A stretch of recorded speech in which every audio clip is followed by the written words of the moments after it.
ഞാൻ പൊതുവേ എൻ്റെ ഒരു പ്രകൃതം എന്ന് പറയുന്നത് വളരെ ചിരിച്ചും കളിച്ചും എല്ലാവരോടും ഇങ്ങനെ ഇടപഴകിയൊക്കെയാണ് ഞാൻ ഉണ്ടാവാറുള്ളത്. പക്ഷേ ആ ഒരു ദുരന്തത്തിൽ ഏർപ്പെട്ട് അവിടെ നടന്ന എല്ലാ കാര്യങ്ങളിലും കൃത്യമായി ഇടപെടുകയും മയ്യത്ത് പരിപാലനമായാലും ശരി, അതല്ലെങ്കിൽ ദുരന്തത്തിൽ നിന്ന് ആ ചളിയിലാണ്ടുപോയ മൃതദേഹങ്ങൾ നമ്മൾ എടുക്കുക പോലുള്ള പ്രവർത്തനങ്ങളൊക്കെ ചെയ്തൊക്കെ ഇതെല്ലാം കഴിഞ്ഞിട്ട് നിങ്ങൾ നേരത്തെ പറഞ്ഞ പോലെ ക്ലാസ് റൂമിൽ വന്ന ഒരു ഞാനുണ്ട്. പഴയ അബ്ബാസിനല്ല നിങ്ങൾ കണ്ടത്. അത് വളരെ സത്യമാണ്. അന്ന് എനിക്ക് ഓർമ്മയുണ്ട്, ഞങ്ങളെല്ലാവരും കൂടെ ചേർന്നുകൊണ്ട് എന്നെ ഒന്ന് ആദരിക്കുന്ന ഒരു ചടങ്ങ് അവിടെ ഉണ്ടായി. ആ സമയത്ത് അതെൻ്റെ ഒരു ആദ്യത്തെ ചടങ്ങല്ല, എന്നെ ആദരിക്കുന്ന ഒരു ആദ്യത്തെ ചടങ്ങല്ല അത്. എൻ്റെ പാർട്ടിയും മറ്റു എൻ്റെ സുഹൃത്തുക്കളൊക്കെ എന്നെ ആദരിച്ചിട്ടുണ്ട്. പക്ഷേ അന്ന് നിങ്ങൾ തന്ന ആദരത്തിൽ ഞാൻ പൊട്ടിക്കരയുന്നൊരു സാഹചര്യം ഉണ്ടായി. നന്നായിട്ട് കരഞ്ഞു പറഞ്ഞാൽ നന്നായിട്ട് കരഞ്ഞു. ഞാൻ ആ ദുരന്തത്തിന് ശേഷം ഞാൻ കരഞ്ഞ ഒരു സന്ദർഭം അതാണ്. പക്ഷെ അതിൻ്റെ പ്രധാന കാരണം എന്ന് പറഞ്ഞാൽ അവിടെ നടന്ന ദുരന്തങ്ങളുടെ അതിൻ്റെ എത്രത്തോളം അതിൻ്റെ വലിപ്പം നമുക്ക് പറഞ്ഞറിയിക്കാൻ കഴിയാത്തൊരു സ്ഥിതി ഉണ്ടായി. മാത്രമല്ല ഈ ദുരന്തമെല്ലാം കഴിഞ്ഞ് 18 ദിവസം തുടർച്ചയായിട്ട് നമ്മളവിടെ പ്രവർത്തനങ്ങളുമായിട്ട് ഉണ്ടായിരുന്നു. അങ്ങനെ 18ാമത്തെ ദിവസം അവിടെ ഡാസൽ റിസോർട്ട് എന്ന് പറയുന്ന സ്ഥാപനത്തിൽ ഈ ദുരന്തത്തിന് ഇരയായ പ്രവാസി സുഹൃത്തുക്കളൊക്കെ തിരിച്ചു വന്നിട്ടുണ്ടായിരുന്നു, ഇരയായവരുടെ ബന്ധുക്കൾ.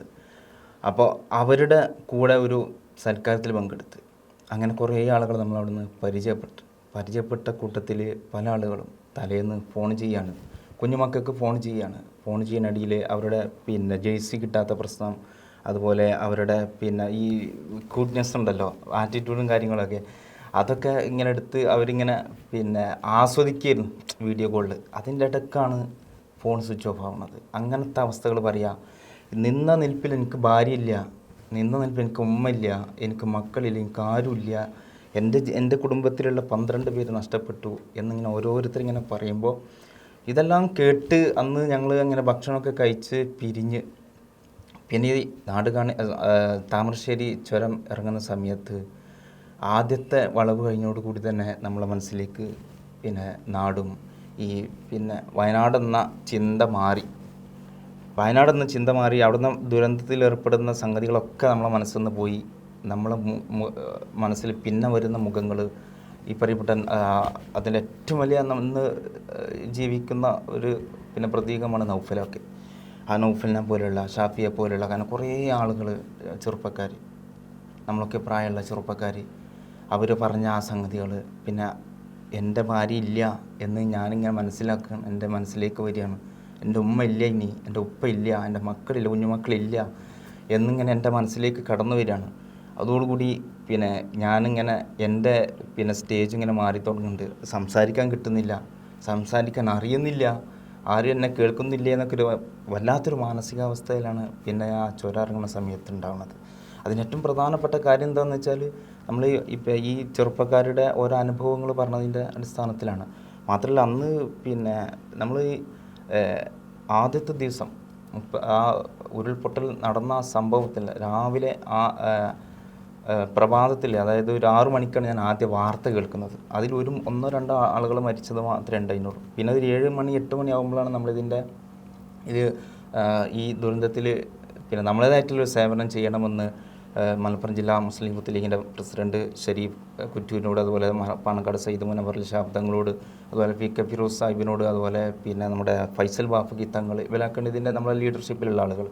അപ്പോൾ അവരുമായിട്ട് സംസാരിക്കുകയും അങ്ങനെ സംസാരിച്ചിട്ട് അതിൻ്റെ അടിസ്ഥാനത്തിൽ നമുക്ക് അനുമതി നൽകുകയും 10 മണി ആകുന്നതോടുകൂടി നമ്മളെ അവിടുന്ന് യാത്രയാക്കാൻ, മലപ്പുറത്ത് നിന്ന് യാത്രയാക്കണം, എല്ലാ സർവ്വ സന്നാഹത്തോടു കൂടി നമ്മളെ യാത്രയാക്കി. അങ്ങനെ നമ്മൾ ആദ്യം ചെല്ലുന്നത് ഇവിടെയാണ്, നിലമ്പൂര് പോത്തുകല്ലിലാണ്. പക്ഷെ അവിടെ പോലീസിൻ്റെ ഇടപെടൽ സമയം അതിക്രമിച്ച് കഴിഞ്ഞു. അതുകൊണ്ട് ഇനി ഇവിടെ നിൽക്കണ്ട എന്നുള്ള നിർദ്ദേശം നമുക്ക് കിട്ടി. അങ്ങനെ നമ്മൾ ഒരു നിമിഷം അവിടെ പാഴാക്കിയില്ല. നേരെ നമ്മൾ നാടുകാണി വഴി മേപ്പാടിയിലേക്ക് പോവുക ചെയ്ത്. മേപ്പാടിയിൽ നമ്മൾ എത്തുന്ന സമയത്ത് ഒരു 3 മണി 4 മണി സമയമൊക്കെ ആയിട്ടുണ്ട്. ആ സമയത്തും അവിടുത്തെ അവസ്ഥ എന്ന് പറഞ്ഞാൽ ജനനിബിഡമാണ് ആ ടൗണ്. ഒരു വാഹനത്തെയും സൈഡിൽ പാർക്ക് ചെയ്യാനൊന്നും അനുവദിക്കില്ല. കാരണം എപ്പോഴാണ് മൃതദേഹം കിട്ടുന്നത് അപ്പോൾ അതുമായിട്ട് വരുമ്പോൾ ആംബുലൻസിന് മാത്രം വഴിയൊരുക്കിയിരിക്കുന്ന ഒരു സാഹചര്യമാണ് അപ്പം ഉണ്ടായിരുന്നത്. അവിടെ നമ്മൾ പിന്നെ ഞങ്ങൾ 16 പേരാണ് ആ വാഹനത്തിലുണ്ടായിരുന്നത്. അതിൽ പകുതിയാക്കി പകുതി പേരെ അവിടെ നിർത്തിയിട്ട് കിട്ടുന്ന വണ്ടിക്ക് അവിടേക്ക് പോവാം എന്ന നിർദ്ദേശം കൊടുത്ത്. അങ്ങനെ ഞാനുണ്ടായിരുന്നത് അന്നത്തെ കമ്മ്യൂണിറ്റി ഹാളിൽ. ഇന്നിപ്പോൾ അവിടെ മുണ്ടക്കൈ LP സ്കൂൾ പ്രവർത്തിക്കുകയാണ്. കമ്മ്യൂണിറ്റി ഹാളിൽ മൃതദേഹങ്ങൾ വരുന്നു, പോസ്റ്റ്മോർട്ടം കാര്യങ്ങളും ഒക്കെ കഴിഞ്ഞ മൃതദേഹങ്ങൾ വരുന്നു. ആ വന്ന മൃതദേഹത്തെ ബന്ധുക്കൾക്ക് തിരിച്ചറിയുന്ന രീതിയിലേക്ക് മുഖം മറിച്ചു എൻ്റെ പുടവ മാറ്റി കൊടുത്ത് മുഖം കാണിച്ചു കൊടുക്കുക. അതല്ലെങ്കിൽ അവർ പറയുന്നൊരു മാർക്കുണ്ടാവും, അവർക്ക് അത്ര പരിചയം ഉണ്ടെന്നുണ്ടെങ്കിൽ ഒരു മാർക്കുണ്ടാവും, ആ മാർക്ക് നമ്മൾ കാണിച്ചു കൊടുക്കുക. അങ്ങനെ തിരിച്ചറിയാനുള്ള സംവിധാനം ഉണ്ടാക്കി കൊടുക്കുക എന്നുള്ളതാണ്. അപ്പോൾ ആ സമയത്തൊക്കെ നമ്മൾ ഒരു ആഭരണം ഉണ്ടെങ്കിൽ തിരിച്ചറിയാം, വേറെ മുഖത്തെ കാര്യങ്ങളോ പല ആളുകൾക്കും, എന്നാൽ 1-2 ആളുകൾ അങ്ങനെ തിരിച്ചറിയാൻ സാധിക്കുന്നുണ്ട്.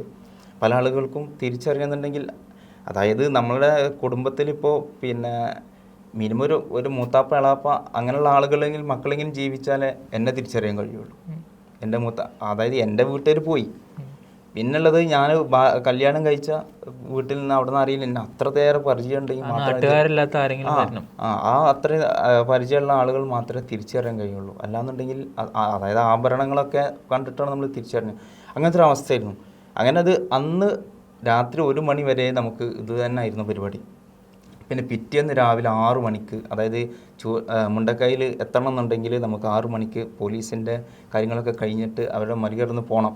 പോലീസ് സമ്മതിക്കില്ല, അത് പോലീസിൻ്റെ ആയിട്ടുള്ള ഡ്യൂട്ടി ചെയ്യേണ്ടതുണ്ട്. പക്ഷെ നമുക്ക് അവിടെ എത്തി ഇത് പിന്നെ നമ്മളേതായിട്ടുള്ളൊരു ഒരു പ്രവർത്തനം അവിടെ വേണമെന്ന്, അത് ഒരു ആത്മീയ നിയത്തോടു കൂടിയാണല്ലോ നമ്മളിതൊക്കെ പ്രവർത്തിക്കുന്നതും പുറപ്പെടുന്നതും. അപ്പോൾ അതുമായി ബന്ധപ്പെട്ട് രാവിലെ 6 മണിക്ക് ഞങ്ങൾ എണീറ്റ് അസംബ്ലി കൂടി ഒരു ചായ ഒരു ബിസ്ക്കറ്റ് മാത്രം കഴിച്ചിട്ട് നമ്മൾ ചെക്ക് പോസ്റ്റും കടന്ന് പോവാണ്. അങ്ങനെ നമ്മൾ പിന്നെ ചൂരൽമലയിലേക്ക് എത്തുന്നതിന് 2 കിലോമീറ്റർ മുമ്പേ വണ്ടി നിർത്തിയിട്ട് അവിടുന്ന് 2 കിലോമീറ്റർ നടക്കണം ഈ ബെയിലി പാലത്തിൻ്റെ അടുത്തേക്ക്. ബെയിലി പാലം വരാത്തൊരു കാലമാണ്, വരാത്ത സമയമാണ്, ഫസ്റ്റ് ദിവസമാണ്. അങ്ങനെ ബെയിലി പാലം കടന്ന് നമ്മൾ പിന്നെ എന്താ പറയുക, മുണ്ടക്കയിലേക്ക് 2.5 കിലോമീറ്റർ നമുക്ക് നടക്കണം, കുത്തനെ നടക്കണം. അവിടെ നിന്നാണ് പിന്നെയും മുകളിലേക്ക് പോകണം, പുഞ്ചിരമട്ടം എന്ന് പറയുന്നത്. അപ്പോൾ ആദ്യത്തെ നമ്മൾ മുണ്ടക്കയിലേക്കാണ് എത്തിയത്. അപ്പോൾ എത്തിയപ്പോൾ നമ്മൾ അതായത് ഒരു ചായയും ഒരു ബിസ്ക്കറ്റും മാത്രം ഒന്ന് കഴിച്ചിട്ടുള്ളൂ. ഇതെങ്ങനെയും അവിടെ എത്തുക എന്നുള്ള ലക്ഷ്യം മാത്രമേ, അന്ന് ഭക്ഷണം കഴിക്കാനോ കാര്യങ്ങളൊന്നും സത്യത്തിൽ ഞങ്ങളെ ചിന്തയിൽ പോലും ഉണ്ടായിട്ടില്ല എന്നുള്ളതാണ് അതിൻ്റെ വാസ്തവം. കാരണം നമ്മളിത് അവിടെ എത്തി എന്താണ് അവിടുത്തെ അവസ്ഥ എന്നുള്ള ഒരു അങ്ങനെ അവിടെ എത്തി. പിന്നെ നമ്മൾ ഇന്ന് പോയിട്ട് കണ്ടൊക്കെ എല്ലാ പോസ്റ്ററിലും കാണുന്ന ഒരു മയ്യത്ത് കൊണ്ടുവരുന്ന ഒരു പോസ്റ്ററുണ്ട്, ഒരു ചിത്രമുണ്ട്. ആ ചിത്രം അത് നമ്മൾ പിന്നെ ഒരു വീട്ടിൽ നിന്ന് ഇങ്ങനെ കോൺക്രീറ്റ് പാളികളും അതുപോലത്തെ മേൽക്കൂരൻ്റെ ഷീറ്റൊക്കെ, അങ്ങനെ അവിടെ എല്ലാ സംഘടനകളും ഉണ്ട്. ഒരു സംഘടന നല്ല SYസിൻ്റെ സാന്ത്വനം ടീമുണ്ട്, അതുപോലെ SK7 വിക്കായുണ്ട്, പിന്നെ മറ്റ് രാഷ്ട്രീയ പാർട്ടികൾ DYP, മറ്റേ കോൺഗ്രസിൻ്റെ, അങ്ങനെ എല്ലാ പാർട്ടികളും ഉണ്ട്. ഇന്ന ഒരു എന്നൊന്നുമില്ല, എല്ലാ പാർട്ടികളും സജീവമായി തോളോട് തോൾ ചേർന്നിട്ടാണ് പിന്നെ ഈ പ്രവൃത്തിയൊക്കെ നമ്മൾ അവിടെ നടത്തിയത്. അതിൽ ഏറ്റവും അന്നത്തെ ഒന്നാമത്തെ ദിവസത്തെ ഒരു വിഷമകരമായ കാര്യം എന്ന് പറഞ്ഞാൽ, പിന്നെ അന്ന് ഞാൻ നേരത്തെ പറഞ്ഞു 6 മണിക്കാണ് നമ്മൾ ഒരു ചായയും ബിസ്ക്കറ്റും കഴിച്ചിട്ട് വരുന്നത്. പിന്നെ നമുക്ക് വെള്ളം കിട്ടാനൊന്നും നിവൃത്തിയില്ല, കാരണം പാലം കടന്ന് പോകണ്ടേ. അപ്പോൾ അന്ന് നമ്മൾ ചെളിയിലിരുന്നു കൊണ്ട് അന്ന് റിപ്പോർട്ട് ചാനലിൻ്റെ ഒരു വീഡിയോ ഒക്കെ ഉണ്ടായിരുന്നു. വളണ്ടിയർമാർ ചെളിക്ക് പുറത്ത് നിന്നിട്ട് ബ്രെഡ് തിന്നണ ആ ഒരവസ്ഥ, അത് വല്ലാത്തൊരു അവസ്ഥ തന്നെ. കാരണം എന്താ വെച്ചാൽ അതിൽ ആ വീഡിയോയിൽ കാണുന്നത് പിന്നെ ഞാനും കൂടെ ഉൾപ്പെടുന്ന ഒരു ടീമാണ്. അപ്പോൾ അതിൽ നമ്മൾ ആ ചെളി ഇങ്ങനെ കോരിക്കൊണ്ടിരിക്കുകയാണ്. അതായത് നമ്മൾ അവിടുന്ന് പിന്നെ കോൺക്രീറ്റിൻ്റെ പാളികൾ പൊളിക്കുന്നുണ്ട്. അപ്പോൾ ഈ റൂമിലേക്ക് ചളി ചാടാൻ പാടില്ല. അപ്പോൾ അത് നമ്മളിതിങ്ങനെ കൈക്കോട്ടുകൊണ്ടൊക്കെ നമ്മളിങ്ങനെ വലിച്ചുകൊണ്ട് നിൽക്കുകയാണ്.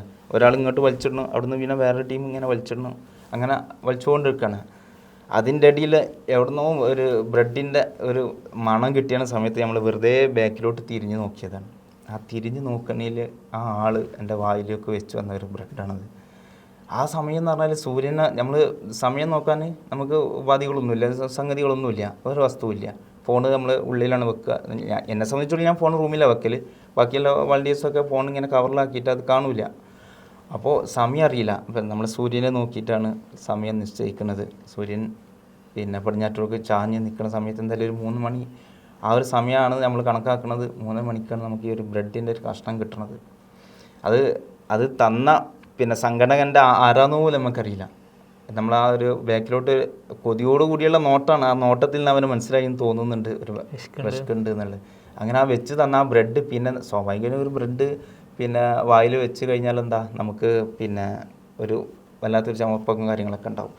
പിന്നെ അത് വെള്ളം കുടിക്കലാണ് അതിനൊരു പരിഹാരം. പിന്നെ വെള്ളം കിട്ടുന്നത് നമുക്ക് പിന്നെ വൈകുന്നേരം നമുക്ക് തിരിച്ചിറങ്ങാം. ഒരു 5:30 മണിയാകുമ്പോഴത്തേക്കും നമ്മൾ എല്ലാവരോടും ഇറങ്ങാൻ പറയും. കാരണം നേരത്തെ ഇരുട്ട് വീഴും, പിന്നെ മഴ അങ്ങനെ അപകടങ്ങൾ വീണ്ടും ഉണ്ടാകും. അതുകൊണ്ട് നമ്മൾ നേരത്തെ ഇറങ്ങാൻ പറയും. അങ്ങനെ 5:30 മണിക്ക് താഴേക്ക് ഇറങ്ങുന്ന സമയത്ത് പിന്നെ മുണ്ടക്കൈ ഒരു LP സ്കൂളുണ്ട്. അവിടെ ഒരു വെള്ളക്കുപ്പി ഇതുപോലത്തെ ഒരു പിന്നെ ചെറിയൊരു മതിലുമേ വെച്ചിട്ടുണ്ട്. ആ വെള്ളക്കുപ്പിയാണ് പിന്നെ നമുക്ക് ഇതിന് ശേഷം കിട്ടുന്നത്. ഈ രാവിലത്തെ കട്ടൻ ചായയും പിന്നെ ഈ ഒരു ബ്രെഡിൻ്റെ കഷ്ണവും പിന്നെ ഈ ഒരു 5:30 മണിക്ക് കിട്ടുന്ന ഒരു തുള്ളി വെള്ളവും, അതാണ് ഒരു ദിവസത്തെ. പക്ഷെ വിശപ്പ് അറിയുന്നുണ്ടോ എന്ന് ചോദിച്ചാൽ അറിയുന്നില്ല. കാരണം നമ്മളെല്ലാ ചിന്തയും ഇതിലേക്കാണ്. ഇതിൽ നിന്ന് ഒരാൾ കിട്ടും, ഓരോ തൊണ്ടിൽ നിന്ന് ഇതിൽ നിന്ന് ഒരാൾ കിട്ടും എന്നുള്ള ആ ഒരു അതിന് മനസ്സും പാകപ്പെട്ടതുകൊണ്ട് കൂടി വിശപ്പൊന്നും നമ്മൾ അറിഞ്ഞിട്ടില്ല. പക്ഷെ അതങ്ങനെയൊക്കെയാണ് അന്നത്തെ സാഹചര്യങ്ങൾ ഉണ്ടായത്.